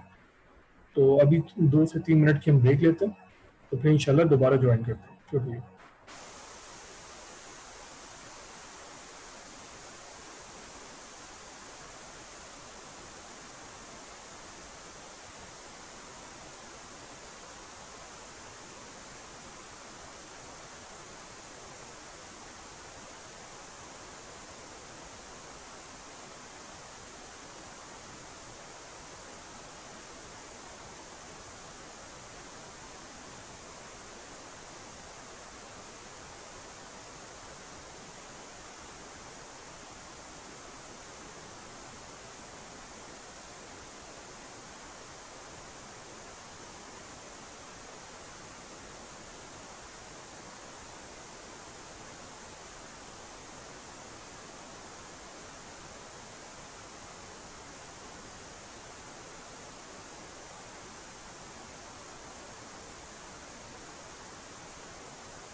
علامہ اقبال نے سب سے زیادہ اس پہ جو ہے غور کیا ہے. علامہ اقبال رحمۃ اللہ علیہ تھے میں سب سے بڑا سہوں کیا ہے نام اس کا، خدا فریبی کی خود فریبی، عمل سے غافل ہوا مسلمان، عمل سے غافل ہوا مسلمان بنا کے. تو اقبال نے اس کو بہت زیادہ، ایک تو جو آج ہم ڈسکس کریں گے وہ ایک بیسک جو لیول ہے اس پہ انہوں نے اس مسئلے کا حل پیش کیا، لیکن ہائر فلسفیکل سطح پر بھی اپنے جو خطبات ہیں reconstruction of this thought in Islam, اس کے اندر انہوں نے اس کو انٹلیکچوئل ہائر انٹلیکچوئل سطح پہ یعنی فلسفیکل سطح پہ بھی اس کو حل کیا. پر وہ اسکوپ سے باہر ہے، ہم اس پہ جانا اتنا آسان نہیں ہے کیونکہ اس کے لیے پھر کچھ فلسفیکل جو مباحث ہیں ان کی نو ہو ہونی چاہیے. لیکن جو بیسک انہوں نے مسئلے کا حل کیا وہ ہم یہاں پہ رکھیں گے. تو ان کا ایک ہی شعر اس کے لیے کافی ہے. بیسیکلی تو یہ قطع ہے، لیکن یہ ہے کہ یہ جو شعر ہے خاص طور پہ اس پہ ہم فوکس کریں گے. اقبال کہتے ہیں کہ تقدیر کے پابند نباتات و جمادات، مومن فقط احکام الہی کا ہے پابند. ٹھیک ہے، اب کیا کہہ رہے ہیں وہ کہہ رہے ہیں کہ تقدیر کی پابندی کرنا اصل میں یہ لازمی ہے نباتات و جمادات پر، جانور اور پودوں کے اوپر یہ لازمی ہے، جبکہ مومن جو ہوتا ہے یہ اس کے اوپر اس کی پابندی کرنا لازمی نہیں ہے. یعنی اس کو یوں سمجھیں کہ دو قسم کے احکامات ہیں اللہ تعالیٰ کے جو اس دنیا میں چل رہے ہیں. ٹھیک ہے، ایک احکامات قضاء و قدر ہیں اور ایک احکامات شریعت ہیں. ٹھیک ہے، اب ہم مکلف احکامات شریعت ہیں یا احکامات قضاء و قدر؟ سوال یہ بات ہے. تو اگر ہم غور کریں تو واقعی ہمیں سمجھ میں آئے گا کہ ہمیں احکامات شریعت کو ہی فالو کرنا ہے اور اسی کا ہمیں علم بھی دیا گیا ہے، جبکہ احکامات قضاء و قدر اس کا نہ ہمیں علم دیا گیا ہے نہ ہم اس کے مکلف ہیں. یعنی تقدیر بے شک ہمیں پابند کر لے، اصل جو بات وہ بیان نہیں کر رہے ہیں کہ تقدیر تو بے شک ہمیں پابند کر کے رہے گی، جو بھی اس نے کرنا ہے کرے، لیکن ہمیں ولنگلی اس کو فالو نہیں کرنا، ہمیں فالو کرنا ہے اللہ کی شریعت. اس کو مزید جو ہے بہتر طریقے سے سمجھنے کے لیے علامہ اقبال کے ایک اور ہم مقام کو دیکھتے ہیں جو انہوں نے اپنی بڑی مشہور نظم ہے ان کی پیر و مرید، اس میں سوالات جو ہیں وہ اردو میں شعر میں پوچھتے ہیں اور جواب پھر جو ہے وہ مولانا روم کا جو ہے وہ فارسی میں لے کے آتے ہیں. بڑی ہی ماقوت الآراء یہ جو نظم ہے پیر و مرید. تو اس میں جواب وہ کہتے ہیں کہ اے نگاہ تیری میرے دل کی کشاد، کھول مجھ پہ نقطہ حکم جہاد.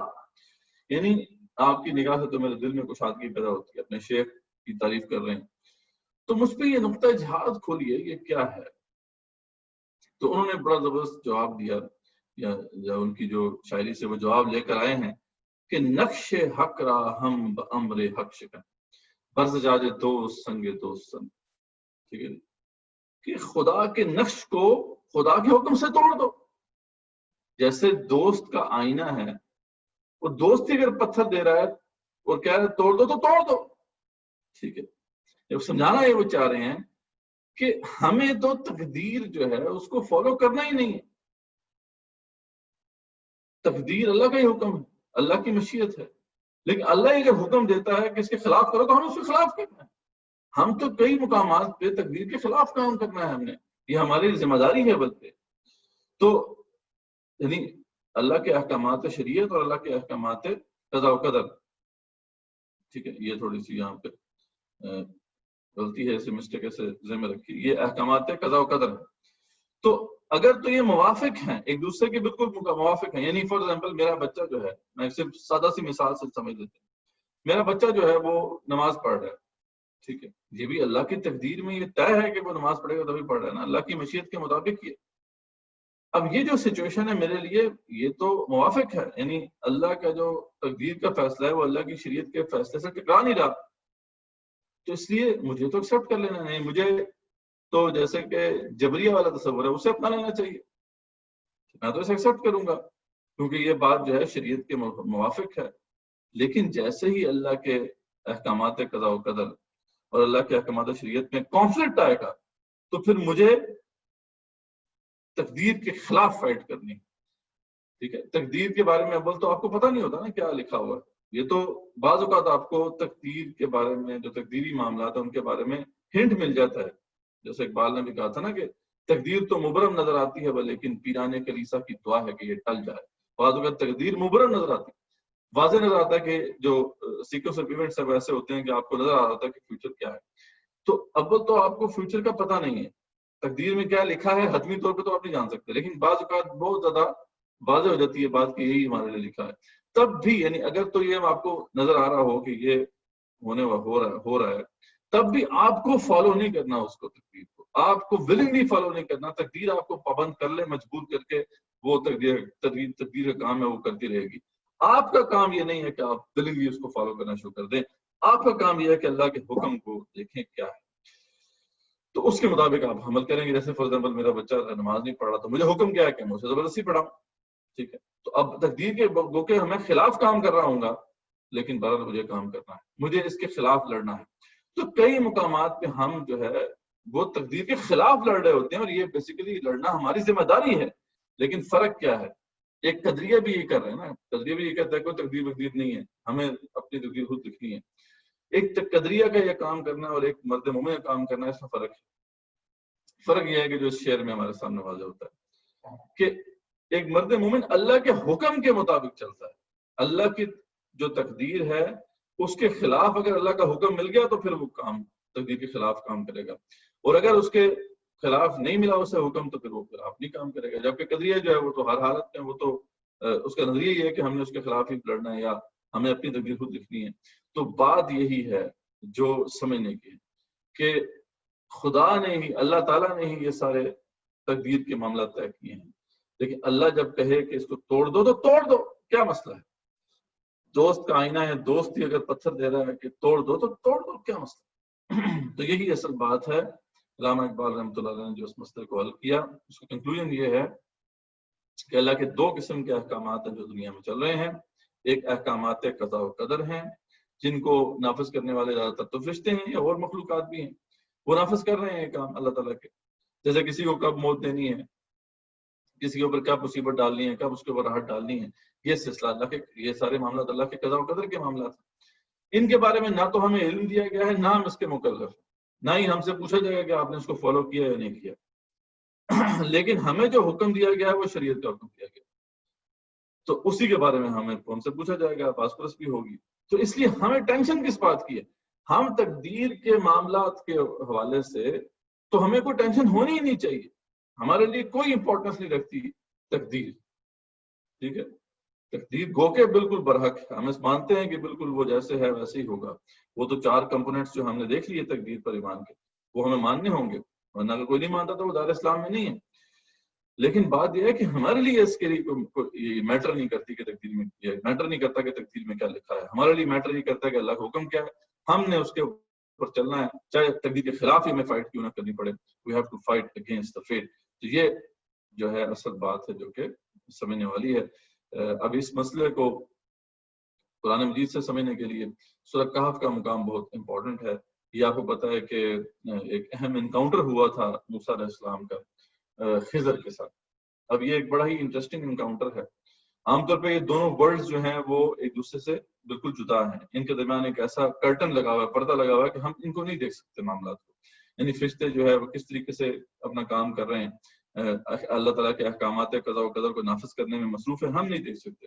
لیکن یہاں پہ اللہ تعالیٰ نے موسیٰ علیہ السلام کے لیے ایک ایسا معاملہ کیا کہ ایک ایسے ہی ایجنٹ, یعنی جو اللہ کے احکامات قضا و قدر کو نافذ کرنے پہ مامور تھا, اس کے ساتھ ان کی انٹریکشن کرا دی, اور اس سے پھر وہ حقائق ہمارے سامنے کھلتے ہیں. یہ بڑا طویل واقعہ ہے کہ موسیٰ علیہ السلام کو اللہ تعالیٰ نے بھیجا کہ جائیں آپ جو ہے جہاں 2 دریا ملیں گے وہاں پہ آپ کو جو ہے ایک بندہ ملے گا, عبدا من عبادنا, میرے بندوں میں سے ایک بندہ ہے, اس سے ملے.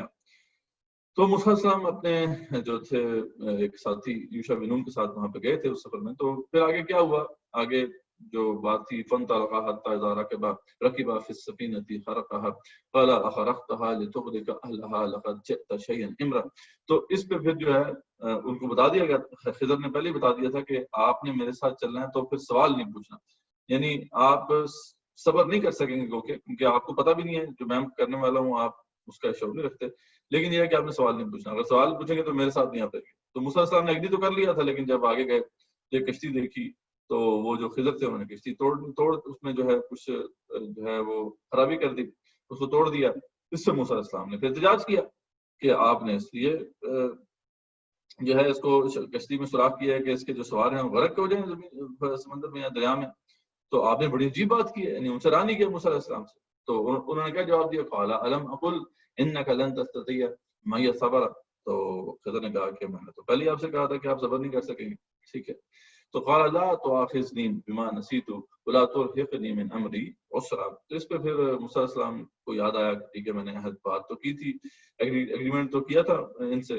موسیٰ نے کہا کہ ٹھیک ہے جو بھول مجھ سے ہوئی ہے اس پر معاوضہ نہ کیجیے اور میرے معاملے میں مجھ پر کوئی مشکل نہ ڈالیے، چلیے آگے چلتے ہیں۔ فانطلقا، وہ آگے گئے، حتی اذا لقی غلاما فقتل، اور ایک لڑکا اور نظر آیا ان کو، بچہ پھر رہا تھا وہاں پہ، خضر نے جاؤ قتل ہی کر دیا۔ قال قتلت نفسا زکیۃ بغیر نفس، اس پہ تو موسیٰ علیہ السلام سے کیسے رہا جا سکتا تھا کہ شریعت کے اندر حکم تو یہی ہے کہ قتل جو کر دے وہ تو اس کو تو کرنا پڑتا ہے، قصاص ہے۔ ایک عام جو ہے ایک بچہ وہاں پہ پھر رہا تھا، اس کو بزرگ بابا جی جو تھے خضر انہوں نے قتل کر دیا، تو موسیٰ علیہ السلام سے کیسے رہا جا سکتا تھا؟ تو موسیٰ علیہ السلام نے جو ہے وہ کہا کہ آپ نے نفس کو بغیر نفس، یعنی اس نے کوئی جرم بھی کوئی نہیں تھا، اس کو خواہ قتل کر دیا، یہ تو بہت بڑی بات آپ نے کر دی۔ قال الم اقل لك انك لن تستطيع معي صبرا، تو اس پر انہوں نے کہا میں نے تو پہلے آپ سے کہا تھا کہ آپ میرے ساتھ نہیں چل سکتے، صبر نہیں کر سکتے۔ تو اس پہ موسیٰ علیہ السلام نے قال ان سألتك عن شيء بعدها فلا تصاحبني، ٹھیک ہے، آپ اس کے بعد میں کوئی آپ سے سوال پوچھوں یا اس طرح ٹوکوں تو آپ بے شک جو ہے ساتھ نہ رکھیے گا۔ قد بلغت من لدنی عذرا، بے شک میری طرف سے آپ حد عذر تک پہنچ چکے، یعنی آپ کے پاس اب پھر عذر ہوگا، آپ مجھے بے شک جو ہے علیحدہ کرتے ہیں۔ یعنی موسیٰ علیہ السلام بھی بڑے پریشان ہو رہے تھے کہ اب کیا کریں۔ فانطلقا حتی اذا اتیا اہل قریۃ کریا، تو پھر وہ آگے چلے ایک بستیوں میں کہ استطعما اہلها فابوا ان یضیفوہما فوجدا فیہا جدارا یرید ان ينقض فقام، تو وہاں پہ دیوار کو دیکھا انہوں نے، کیونکہ انہوں نے وہاں پہ کھانا کھانے کو نہیں پوچھا تھا، لیکن یہ ہے کہ وہاں دیوار کو دیکھا گری پڑی تھی، انہوں نے بتانا شروع کر دیا۔ تو اس پہ پھر موسیٰ علیہ السلام نے پھر ایک کمنٹ ہی پاس کیا، قال لو شئت لاتخذت علیہ اجر، اگر آپ چاہتے تو ان سے کوئی اجرت مانگ لیتے، آپ نے فری میں کام کر دیا ایسے لوگوں کا کہ جو مہمان نوازی بھی صحیح طریقے سے نہیں کرتے۔ تو ایک اعتراض ہی کیا انہوں نے، بہرحال اس پہ پھر انہوں نے کہا کہ ٹھیک ہے ہمارے راستے جدا ہیں۔ قال ھذا فراق بینی و بینک، بس ٹھیک ہے اب یہ میرے اور تمہارے درمیان فراق ہے۔ سأنبئک بتأویل ما لم تستطع علیہ صبرا، تو میں اب ان کی تعویل بتاتا ہوں آپ کو، اس پہ صبر نہیں کر سکے۔ تو اس پہ انہوں نے تعویل بتائی کہ کیا ماجرا تھا، لیکن اب اس پہ کیا معاملہ آپ کو نظر آ رہا ہے اس پورے انسیڈنٹ کے اندر کہ ٹھیک ہے وہ ایک کشتی جو تھی وہ اس میں انہوں نے سوراخ کر دیا، ایک بچے کو قتل کر دیا، کے بعد جو تھی ٹھیک ہے وہ ایک ایسا قابل اعتراض معاملہ نہیں تھا، لیکن شریعت میں یہ دونوں معاملات، کسی کی جو ہے کشتی کو توڑ دینا یا کسی کی سواری کو توڑ دینا یا کسی بچے کو قتل کر دینا، یہ تو بہت بڑے جرم ہے، ٹھیک ہے۔ تیسری بات تو موسیٰ علیہ السلام نے بس وہ ایک کر دی، ویسے سے کہتے ہیں کہ پریشان تھے کہ انہوں نے کہا آپ نے عذر نہیں لی ان سے، تو وہ تو چلو شریعت کے اندر ایسی بات نہیں تھی جو ٹکراتی ہو، لیکن یہ دو معاملات تو ایسے تھے جن میں اللہ کے احکامات شریعت، یہ جو اللہ کے احکامات قضا قدر سے ٹکراتے تھے، اس لیے موسیٰ علیہ السلام کیونکہ مکلف شریعت تھے، ان کا بولنا بنتا تھا، انہوں نے بولا۔ تو دیکھیں اس پورے کاؤنٹر میں آپ کو کیا نظر آ رہا ہے کہ خضر جو ہے بات طور پہ نظر آ رہے ہیں کہ اللہ کے وہ شریعت کے پابند نہیں ہیں، اللہ کے احکامات شریعت کو نافذ کرنے پہ مامور نہیں ہیں، بلکہ وہ مکلف حکم قضا و قدر ہیں۔ تو احکامات شریعت کو جاننے کے باوجود احکامات قدر کو پورا کر رہے ہیں۔ اس کے بعد جو موسیٰ علیہ السلام ہے وہ مکلف حکم شریعت ہے، ہم بالکل جانتے ہیں، اس بارے میں بالکل کوئی شک نہیں ہے، وہ اللہ کے احکامات قدر کو جاننے کے باوجود ان کے سامنے جب یہ بات کھل بھی گئی ہے کہ اللہ کی احکامات قضا و قدر ہیں جو نافذ ہو رہے ہیں، کیونکہ اللہ کے بندے، اللہ نے خود کہا تھا کہ میرا بندہ ہے وہ، اور خود خضر علیہ السلام نے بھی یہی بات کی کہ میں اپنی مرضی سے کچھ بھی نہیں کر رہا، تو وہ اللہ کے احکامات قضا و قدر کو جاننے کے باوجود بہرحال اللہ کے حکم شریعت پر عمل کر رہے ہیں اور عمل بالمعروف اور نہی منکر کا جو فریضہ ہے وہ سر انجام دے رہے ہیں۔ تو معلوم ہوا کہ جو ہے اس انکاؤنٹر میں ہمیں یہ بات واضح ہو جاتی ہے کہ ہمیں بہرحال فالو کرنا ہے موسیٰ علیہ السلام کو، ٹھیک ہے، ہمارے لیے نمونہ جو ہے وہ موسیٰ علیہ السلام ہے، نہ کہ خضر۔ اور موسیٰ علیہ السلام جو ہیں وہ ایون دو کہ ان کے سامنے احکامات قضا و قدر واضح ہو گئے، تب بھی انہوں نے اللہ کی شریعت پر ہی عمل کیا۔ یہی ہمارا معاملہ ہے کہ اللہ کی تقدیر میں جو کچھ لکھا ہے وہ تو ہوتا رہے گا، ہمیں بہرحال جو ہے وہی کرنا ہے جو اللہ کا حکم شریعت ہے۔ تو یہ ہے جی اس مسئلے کا حل ہوگا آپ کے سامنے۔ باقی انشاءاللہ کوشچن جب ہم لیں گے تو اس پہ آپ کھل کے کوشچن کر سکتے ہیں۔ تو کوئی ہوپ فلی کلیئر ہے آپ کو؟ سمجھ آ گئی ہے بات تو یس تو بات ہے، نہیں آئی تو نو کا آپشن بھی ہے۔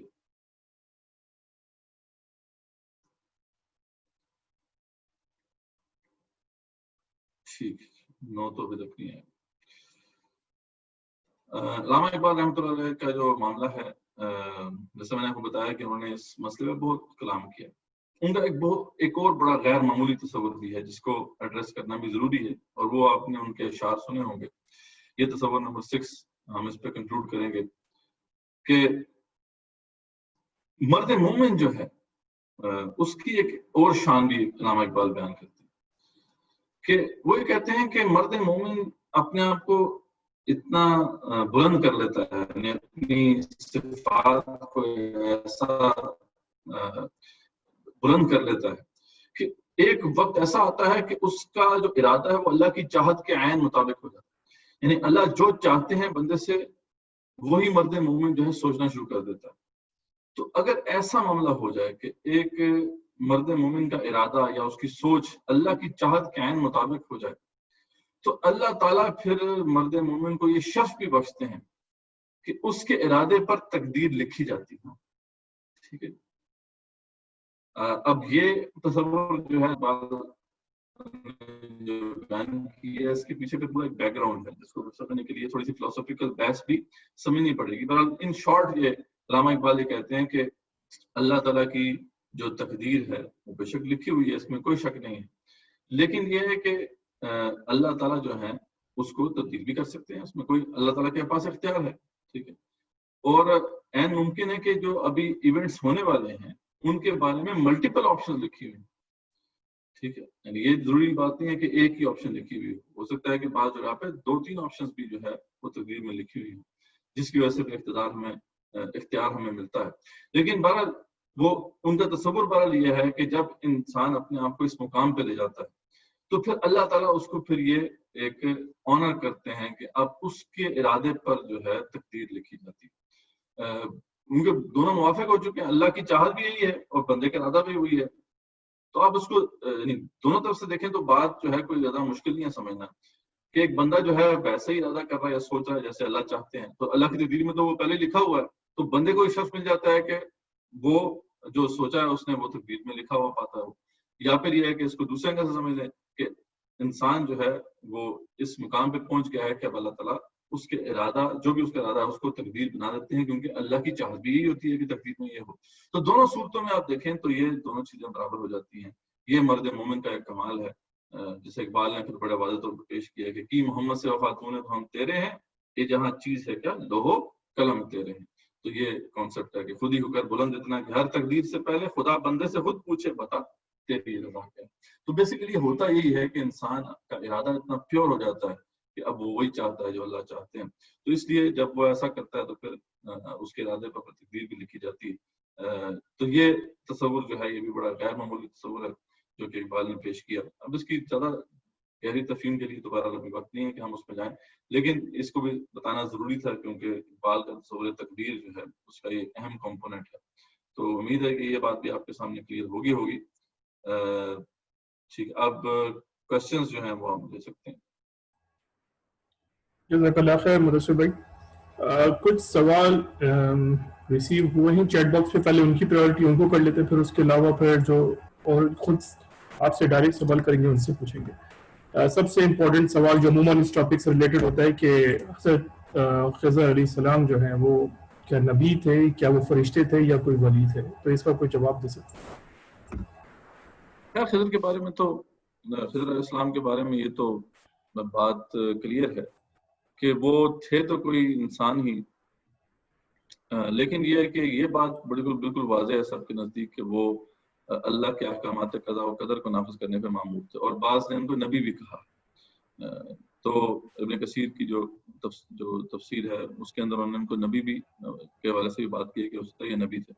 لیکن یہ کہ بہرحال تھے کوئی ایسی ہستی کہ جو اللہ کے احکامات شریعت کے تابع نہیں تھے. تو یہ پھر ہمارے ہاں صوفیہ کے ہاں یہ ایک بحث رہی ہے کہ بعض اللہ تعالیٰ ایسے نیک جو بندے ہوتے ہیں ان کو موت کے بعد پھر اللہ تعالیٰ احکامات قضا و قدر نافذ کرنے پر معمول کر دیتا ہے. اور یہ تصور ہے جس کی کوئی سند ہمیں احادیث والا میں تو نہیں ملتی. شاہ ولی اللہ دہلوی رحمۃ اللہ نے بھی اس کا ذکر کیا. کیا یہ مسٹری ہے؟ اس کے اندر زیادہ جانا کوئی ضروری بھی نہیں ہے. اصل بات جو بالکل واضح ہے وہ قرآن مجید سے بھی واضح ہے، وہ یہ ہے کہ یہ اللہ کی شریعت کے پابند نہیں تھے. یعنی یہ اس طریقے سے مکلف شریعت نہیں تھے جیسے کوئی انسان ہوتے ہیں. یہ اللہ کے احکامات قضا و قدر نافذ کرنے پر معمول تھے. برحال یہ یہاں تک ہے مطلب. جزاک اللہ خیر مدثر. ایک اور سوال جو عموماً آتا ہے کہ مرد مومن، کیا ہم حضرت عمر رضی اللہ عنہ کو مرد مومن کہہ سکتے ہیں؟ کیونکہ انہوں نے 3 ڈیفرنٹ لوکیشن پہ، یعنی آپ کو پتا ہے کہ جیسے غزوہ بدر پہ پھر اس کے بعد پردے کا جو حکم آیا تو اس میں انہوں نے دعا کی تھی اور پھر ان کو اللہ تعالیٰ نے پورا کیا. جی بالکل ایسی بات ہے. عمر خطاب کی مثال تو بنتی ہے، اس میں پیش کرنا بنتا ہے کہ بہت کہا کرتے ہیں کہ کم ہی ایسا ہوا. میں اللہ کا بڑا شکر ادا کرتا ہوں کہ کم ہی ایسا ہوا ہے کہ میں نے اللہ تعالیٰ سے کسی بات کے بارے میں سوچا ہو کہ ایسا ہونا چاہیے اور ایسا نہ ہوا. اور کئی مقامات ہیں قرآن مجید کے جس کی جو تفسیر میں یہ بات آتی ہے کہ عمر خطاب نے پہلے سوچا تھا، جیسا کہ آپ نے ذکر کیا. تو یقیناً عمر خطاب اس مقام پہ تھے کہ جو ارادہ کرتے تھے تو تقدیر پھر اس کے مطابق جو ہے وہ لکھی جاتی تھی. صحابہ کرام رضی اللہ عنہم اجمعین کی زندگی میں سے بہت سے واقعات ملتے ہیں جو کہ اس پہ دلالت کرتے ہیں. تو بہرحال یہ ایک مقام ہے مرد مومن کا کہ جب وہ اس مقام پہ پہنچ جاتا ہے تو پھر اللہ تعالیٰ اس کے ارادوں پر پھر تقدیر لکھتے ہیں. اس کے لیے اس کی جو سب سے بڑی مثال یقیناً جو ہے رسول اکرم صلی اللہ علیہ وسلم اور انبیاء رسول علیہ السلام. اور اس کے بعد اگر ہم دیکھیں تو صحابہ میں دیکھیں تو عمر خطاب کا معاملہ تو بالکل واضح ہے، اس میں کوئی شک نہیں. ایک اور سوال آیا، علم لدنی کیا ہے؟ اس کے بارے میں کچھ واضح کیجیے. ہاں یہ اب ٹاپک سے تھوڑا ہٹ کے بات ہے کیونکہ خضر کی بات آئی ہے تو آپ کے ذہن میں یہ سوالات آ رہے ہیں. برحال علم لدنی بھی جو تصور جو ہے وہ کوئی اتنا غلط نہیں ہے. ہوتا ہے علم لدنی، لیکن اس کا وہ مفہوم نہیں ہے جو کہ آج کل پیش کیا جاتا ہے. ٹھیک ہے، تو بہرحال میں بھی اتنا ہی کہوں گا اگر آپ نے اس کو تفصیل سے دیکھنا ہے، اس کو سمجھنا ہے، تو اس پہ میری ایک سیریز ہے علامہ اقبال کے اوپر، وہ آپ ضرور فالو کریں. اس کے اندر علم اور پھر عشق کے تناظر میں پھر میں نے اس کو بھی ایڈریس کیا ہے. وہ آپ کو نواز اسٹوڈیوز پہ مل جائے گی سیریز، جو یوٹیوب چینل ہے اس پہ بھی آ رہے ہیں. اس کے خیال میں 9-10 ایپیسوڈز آ چکے ہیں، آگے بھی آئیں گے. تو اس میں یہ بات تفصیل میں نے کھولی ہے. ٹاپک سے ریلیٹڈ نہیں ہے اس لیے میں اسے ایڈریس نہیں کر رہا تاکہ ٹاپک پہ رہیں کوشچنز جو ہیں. ایک سوال اور آیا ہے جس میں بیان کیا گیا ہے، تھوڑا سا مشکل ہے پڑھنے میں، رومن انگلش اردو میں ہے. ان کا سوال کچھ اس طرح کا ہے جو مجھے اس میں سے نظر آئے، سمجھ میں آئے کہ جس طرح ہر بندہ اپنا رول پلے کر رہا ہے، جیسے کہ شیکسپیئر کا بھی ہے ایک کانسیپٹ ہے کہ دس از این اسٹیج، اور اس کے علاوہ ہر شخص جو ہے وہ اپنا رول پلے کر رہا ہے. تو کیا ہم اس کو تقدیر سمجھ لیں؟ یہ آئی تھنک اس طرح تو ہوگا نہیں. تقدیر سمجھ لیں کیا اس کو کہ ہر بندہ اپنا رول پلے کر رہا ہے؟ اللہ کی تقدیر کے جو معاملات ہیں وہ تو اس کی تو بہت سی جوہتیں ہیں. جیسے کہ اللہ تعالیٰ نے بنی اسرائیل کے بارے میں فرمایا کہ ہم نے ان کے لیے لکھ دیا تھا قضینا الی بنی اسرائیل، جو ہے بنی اسرائیل پہ ہم نے یہ بات لکھ دی تھی کہ لتفسدن فی الارض مرتین، کہ تم 2 دفعہ جو ہے زمین میں فساد مچاؤ گے. تو بڑے بڑے معاملات لکھے ہوئے ہیں. یہ جو ساری ڈسکوریز ہو رہی ہیں، جن لوگوں نے ڈسکوریز کی ہیں، آئنسٹائن نے فار ایگزامپل ڈسکوری کی ہے، نیوٹن نے ڈسکوری کی، تو یہ بھی لکھی ہوئی ہے. تقدیر کے معاملات تو اس کی بہت سی جوہتیں ہیں. اللہ کی مشیت سے ہو رہا ہے جو کچھ بھی ہو رہا ہے. لیکن یہ ہے کہ یہاں پہ انسان کا ارادہ بہرحال جہاں پہ ہے وہاں پہ انسان مکلف ہے. اور جیسا میں نے بتایا کہ بڑی تھن لائن ہے، انسان کو کب اختیار ملتا ہے، جیسے مولانا مودودی رحمۃ اللہ کے توسط سے میں نے بات کی، کب اختیار ملتا ہے، کتنا ملتا ہے، کب دیا جاتا ہے، کب لے لیا جاتا ہے، کب ہمیں جو ہے وہ اسباب کے رحم و قدم پہ چھوڑ دیا جاتا ہے کہ ہم مجبور ہو جاتے ہیں. تو یہ تو ایک اتنی یعنی تھن لائنز ہیں، اتنی اس کی جو باریکیاں ہیں کہ وہ ہم نہیں سمجھ سکتے، گریس نہیں کر سکتے. جیسے اللہ تعالیٰ نے سورہ آل عمران میں فرمایا کہ جو بھی جو خاص طور پر غزوہ احد میں مسلمانوں کو شکست ہوئی تھی، تو اللہ تعالیٰ نے فرمایا کہ جو کچھ بھی اس دن آپ کے اوپر اترا وہ اللہ کی طرف سے تھا. تو اگلی آیت میں اللہ فرماتے ہیں کہ جو کچھ بھی ہوا وہ آپ کے اپنے کرتوتوں کی وجہ سے ہے. اب یعنی ایک ایونٹ ہے لیکن ایٹ دا سیم ٹائم وہ ہمارے اپنے کرتوتوں کا کوئی جو ہے صلہ ہوتا ہے، لیکن ایٹ دا سیم ٹائم جو ہے اس میں اللہ کی کوئی حکمت بھی ہوتی ہے. یہ باتیں اب ہمارا مائنڈ کیسے گراسپ کر سکتا ہے؟ یہ اللہ تعالیٰ ہی سمجھتے ہیں. اس لیے تو یہ علامہ اقبال نے اس مسئلے کا حل کیا کیونکہ نہ تو ہمیں اس کے بارے میں بتایا گیا ہے، نہ ہی ہم اس کو سمجھ سکتے ہیں، یعنی کیپبلٹی بھی نہیں ہے. بتا بھی دیا جائے تو ہم سمجھ نہیں سکتے. جیسے موسیٰ علیہ السلام کیسے موسیٰ علیہ السلام نہیں سمجھ سکے کہ وہ کیا معاملہ ہے، ٹھیک ہے، اور وہی خضر نے کہا کہ آپ نہیں سمجھ سکتے ہیں، میں نے تو پہلے آپ سے کہا تھا. وہ کیسے سمجھ سکتے ہیں؟ ایک بچے کو قتل کر دینا. بعد میں انہوں نے جسٹیفیکیشن دی نا خضر نے، انہوں نے کیا کہا؟ انہوں نے کہا جی کہ یہ جو بچہ تھا یہ نافرمان تھا اپنے ماں باپ کا، تو اللہ نے چاہا کہ ان سے یہ بچہ لے کے ان کو بہتر اولاد دے دیجیے. اب یہ اس کی جسٹیفیکیشن ہے، ٹھیک ہے. لیکن یہ ہے کہ وہ اب موسیٰ علیہ السلام کیسے سمجھنا، ہم کیسے سمجھ سکتے ہیں اس بات کو، ٹھیک. تو وہی بات ہے کہ اللہ کے تعالیٰ کے جو معاملات ہیں بہت ہی باریک ہیں اور سمجھنا اتنا آسان نہیں. سارا ہو کچھ پارا اللہ کی مشیت سے ہی رہا ہے. ہاں انسان کے اندر انسان کے پاس اختیار ضرور ہے اس کے اندر، اور وہ اللہ تعالیٰ نے دیا ہے اور اس کے مطابق اسے مکلف جو ہے وہ رکھا ہے. جزاک اللہ خیر مدثر بھائی. اچھا کوئی اور بھائی اگر سوال پوچھنا چاہتے ہیں ڈائریکٹلی مدثر بھائی سے تو ذرا ہینڈ ریز کیجیے.